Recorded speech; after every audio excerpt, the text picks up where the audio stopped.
¿Qué tal, amigos? Bienvenidos a un paso para el alma. Esta semana nos toca la parashá Shemini y dice el primer paso, y sucedió en el octavo día que Moshe llamó a Aarón y a sus hijos y a los ancianos de Israel. La Torá nos cuenta que durante los primeros 7 días de la preparación antes de la inauguración del tabernáculo, Moshe construía el tabernáculo cada mañana y cuando caía el sol, al ver que el Eterno todavía no se presentaba, y mandaba su presencia allí, volvía a desarmarlo. Esto ocurrió durante 7 días. Moshe armaba y desarmaba el tabernáculo, cada día esperando que el Eterno se apiadara de su pueblo y posara rápidamente su presencia entre ellos. ¿Por qué razón Moshe desarmaba el tabernáculo cada noche? Bien pudo haberlo dejado ahí hasta que el Eterno simplemente posara su presencia. Esto podríamos compararlo con una casa que fue construida por un plano muy grande, donde se le invirtió mucho dinero, y a la larga se dan cuenta después de la construcción que algunas habitaciones no tenían la suficiente luz que meritaba. Entonces lo más lógico es que no se demoliera toda la casa, sino que se busque una manera de solucionar el problema que ya había existido. Derribar una pared, hacer ventanas más grandes, cambiar posición de las ventanas. Pero para construir esa casa se invirtió mucho esfuerzo, tanto en la planificación como en la construcción y por lo tanto en la economía. Y todo eso no se puede demoler, sino que se busca una manera más simple de solucionar el problema. Pero entonces Moshe, ¿por qué desarmó cada día el tabernáculo? Él rezaba todo el tiempo y pedía al Eterno que se posara. Sabemos que el hecho de armar y desarmar el tabernáculo exigía un enorme esfuerzo y no era nada sencillo. Dice ahí los sabios en Tanjumá Pekudei que cada vez que era construido el tabernáculo tenían lugar muchos milagros. Por lo tanto, era necesario entender la decisión de Moshe, de desarmarlo cada noche hasta que la presencia divina se posara sobre él. El tabernáculo es para el pueblo de Israel el equivalente al corazón en el cuerpo del ser humano. Cuando el corazón hace circular la sangre por las venas, entonces la persona tiene vida. Y de la misma manera, el tabernáculo era la base que sostenía la espiritualidad del pueblo y de todo Israel. Para que el pueblo fuera meritorio de que la presencia divina reposara en él,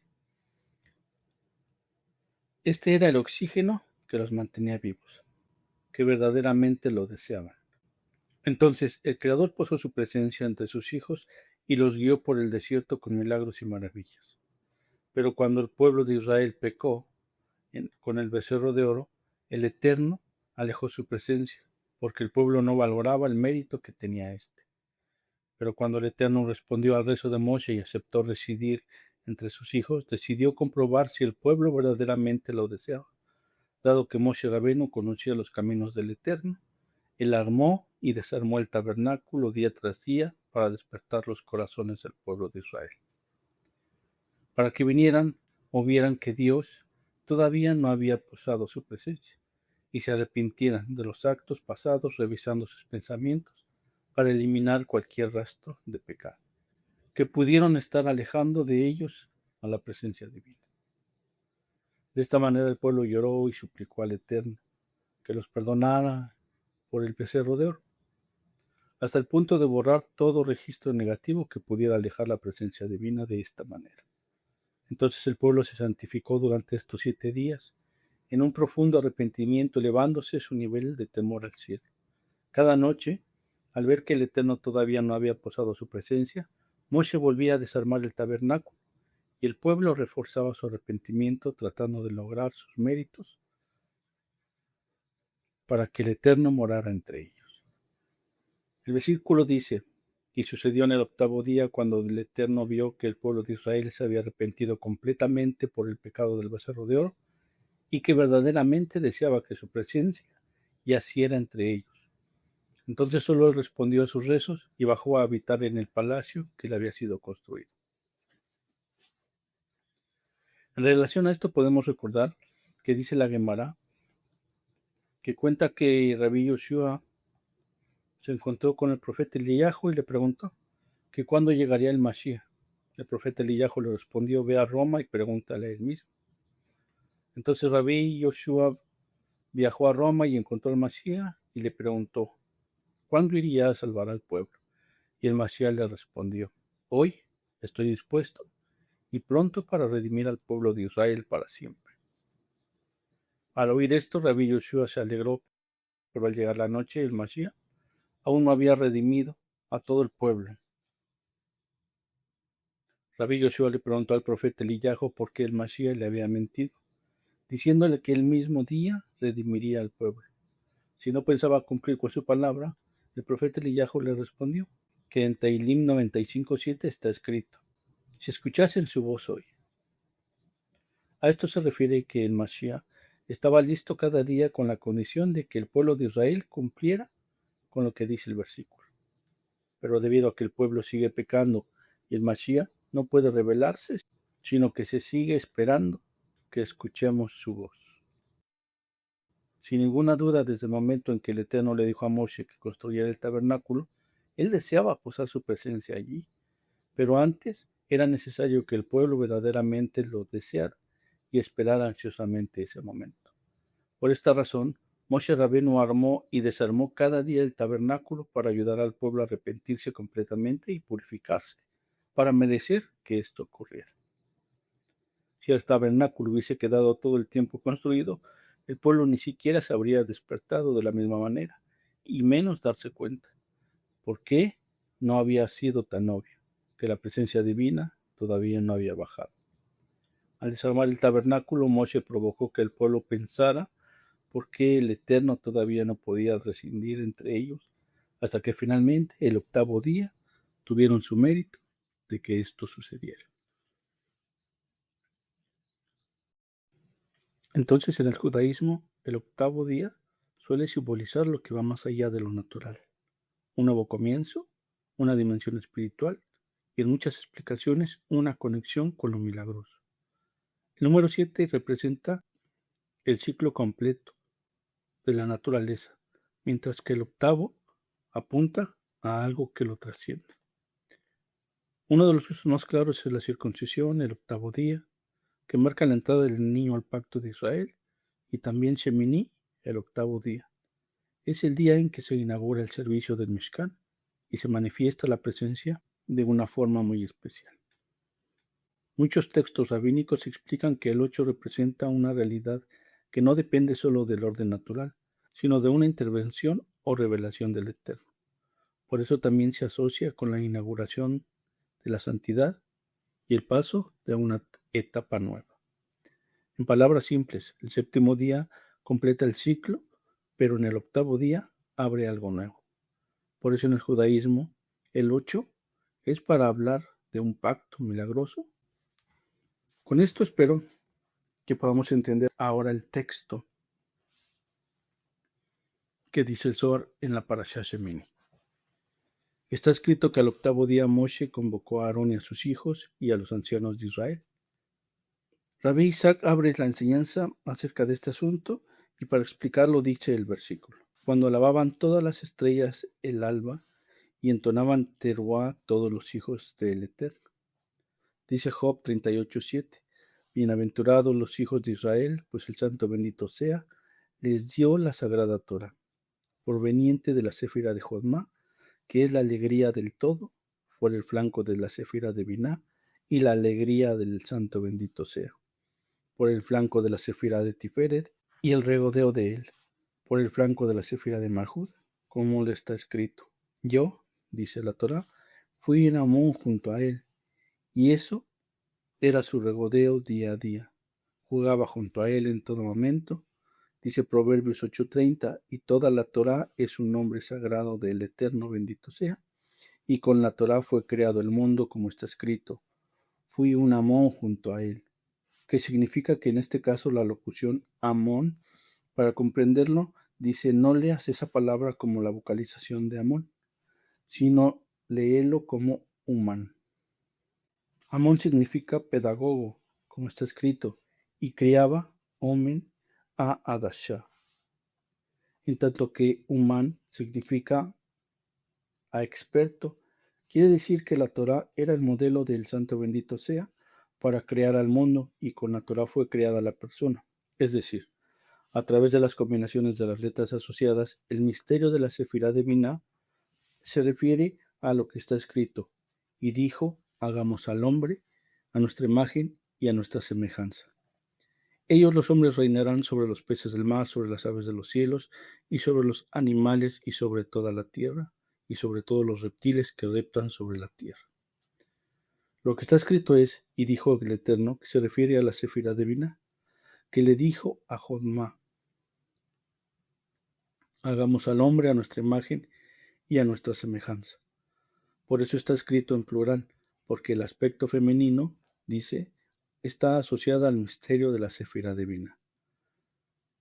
Creó al hombre con el poder que recibió el aspecto masculino, asociado con el misterio de la Sefirá de Jodma. El Santo bendito sea entonces dice que alude a la Sefirá de Binah, o sea, al aspecto femenino, y dice la Torá, que alude a la Sefirá de Jodma. Yo deseo crear al hombre, y la Torá dijo ante el Santo bendito sea, ese hombre en el futuro pecará. Si no atenúas tu irritación con él, ¿cómo existirá él en el mundo? El Santo bendito sea entonces le respondió a la Torá, tú y yo los mantendremos en el mundo, pues no en vano yo me llamo lento para enojarse. Como está escrito, el Eterno pasó ante él y proclamó, el Eterno es Elohim, compasivo y clemente, lento para enojarse y generoso en benevolencia. Y verdad, la Torá está asociada con el misterio de la Sefirá de Jodma, o sea, el aspecto que enseña el camino correcto para no pecar.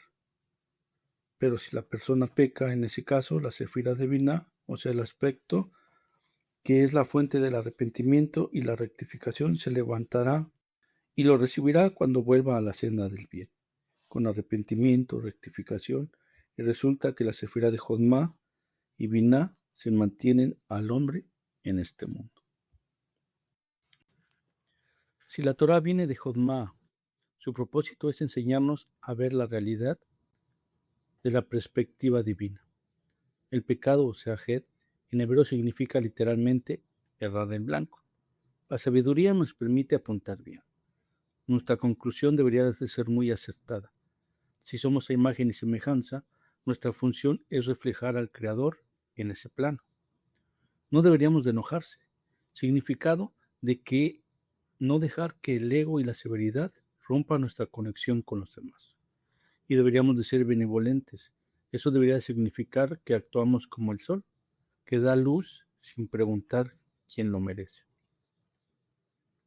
En el pensamiento de autores como el Ramjal o el Cordovero, se explica que para no pecar, el hombre debe limpiar el espejo.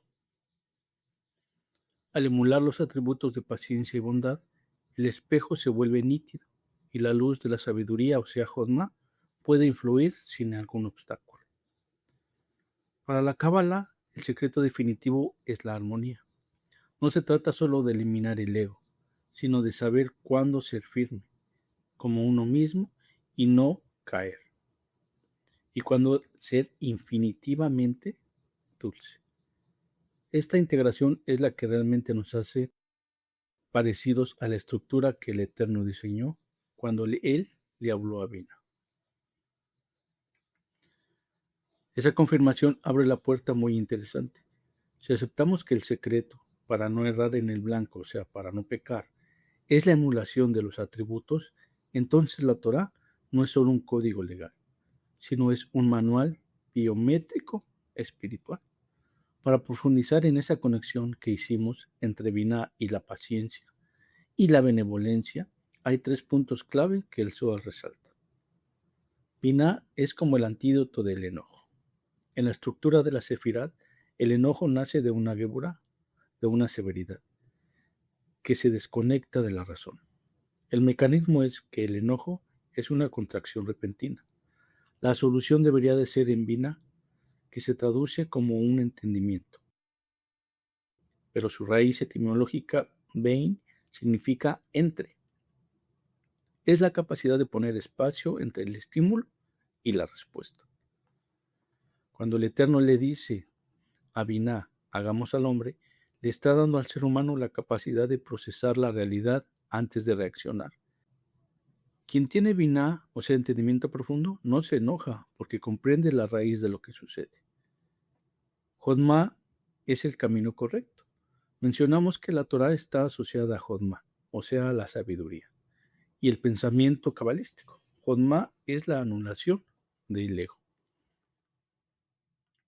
El pecado casi siempre nace de un ego. Querer algo para mí en lugar de querer algo para todos.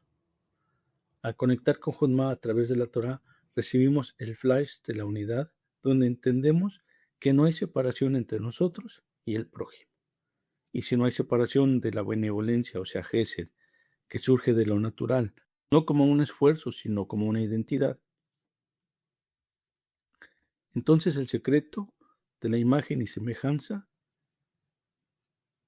es la palabra hebrea imagen, o sea, Selem. Los sabios señalan que esta palabra está compuesta por una Sadi, que representa la justicia y la benevolencia, o sea, Sedaká, y Lamed, que es un aprendizaje y una enseñanza.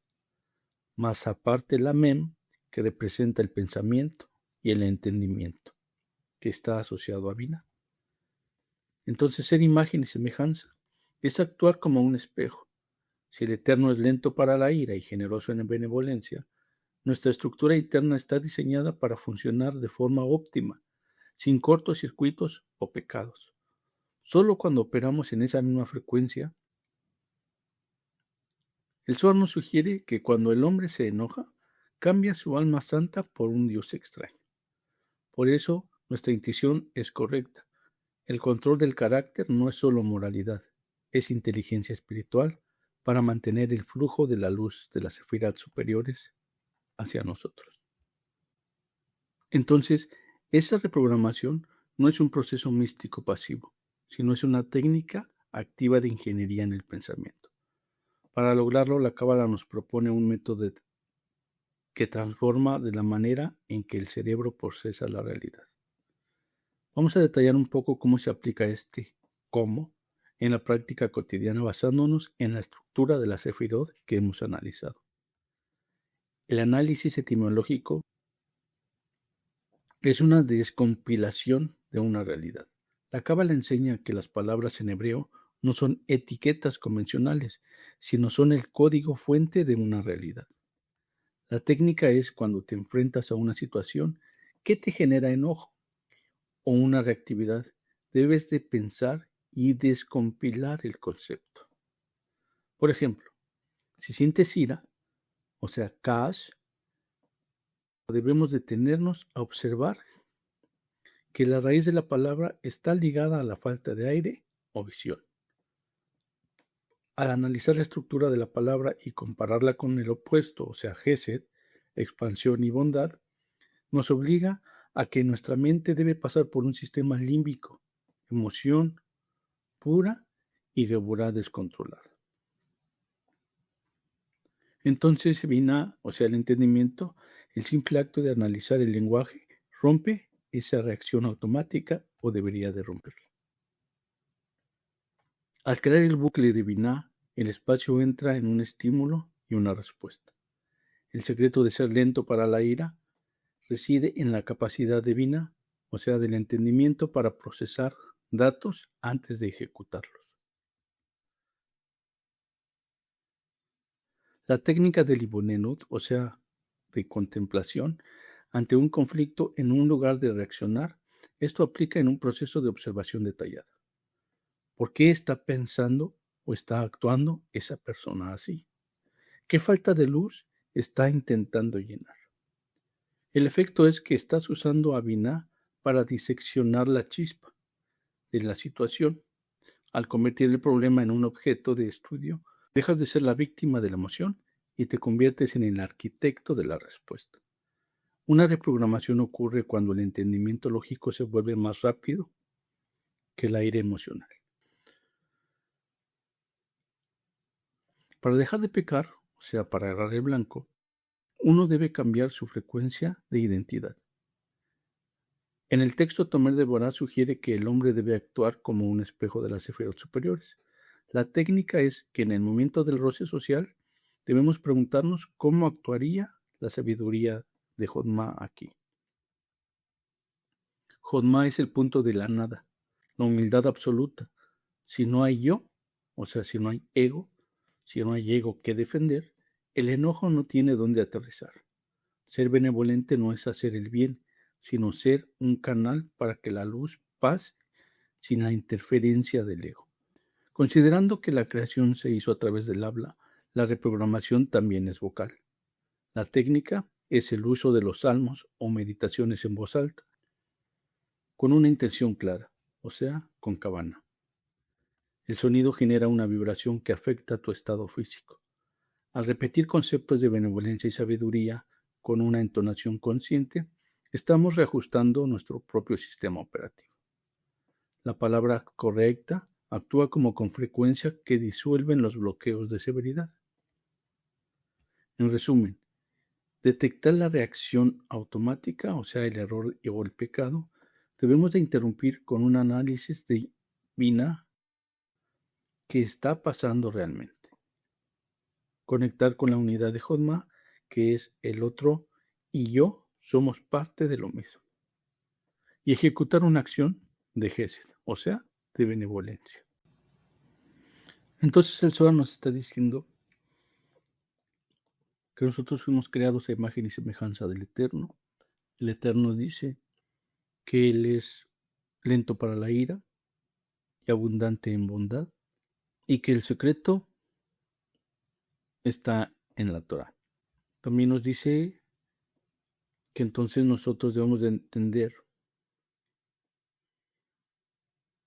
que todo viene de la misma luz.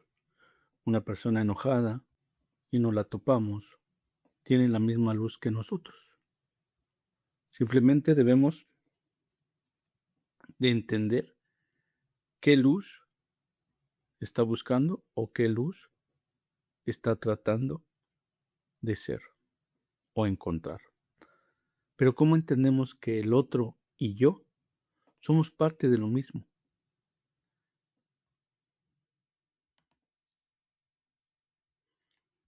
Entender la unidad no es un sentimiento romántico, es una conclusión lógica, basada en una estructura de la realidad. En la Cábala, este concepto se conoce como la raíz única de las almas. Necesitamos ver 4 niveles para procesar esta idea y pasar de la teoría a una reprogramación mental. El nivel 1 de la raíz de Adán Kadmon.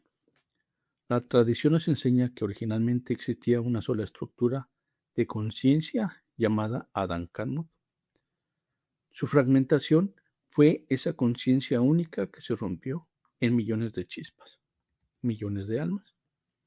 La realidad es que tú y la persona que tienes enfrente son como 2 dedos de la misma mano. Aunque todos los dedos parecen separados y pueden moverse de forma independiente, ambos responden al mismo sistema nervioso y están conectados al mismo cuerpo. La segunda es una metáfora de las 2 manos. Este ejemplo clásico está en el Sefer Araharadim. Si una persona está cortando carne y por accidente el cuchillo en su mano derecha corta la mano izquierda, ¿acaso la mano izquierda golpearía a la derecha en venganza? Sería absurdo porque ambas pertenecen al mismo individuo. Cuando alguien te daña o te enoja, la tendencia del ego es regresar el golpe. Pero desde la perspectiva de la sabiduría, o sea, de Jodma, el daño que el otro te hace es un síntoma de un desequilibrio en el cuerpo global, del que ambos forman parte. Vengarse es lastimarse a uno mismo 2 veces. Y la tercera, el espejo de las sefirot. Lo que ves en el otro es a menudo un proyecto de tu propia estructura interna. Binah, o sea, el entendimiento, nos dice que el mundo exterior es un espejo. Si algo en el otro te irrita profundamente, es porque está resonando como una frecuencia que tú mismo tienes, ya sea activa o reprimida. La reprogramación es, en lugar de ver a un enemigo, necesitas ver un sensor que el otro te está avisando. ¿Qué parte de tu propio sistema necesita ser refinada o equilibrada? Al ver al otro como un mensajero de tu propio proceso, debería de ser una separación que debería de desaparecer. Y la última, el campo unificado, una perspectiva técnica.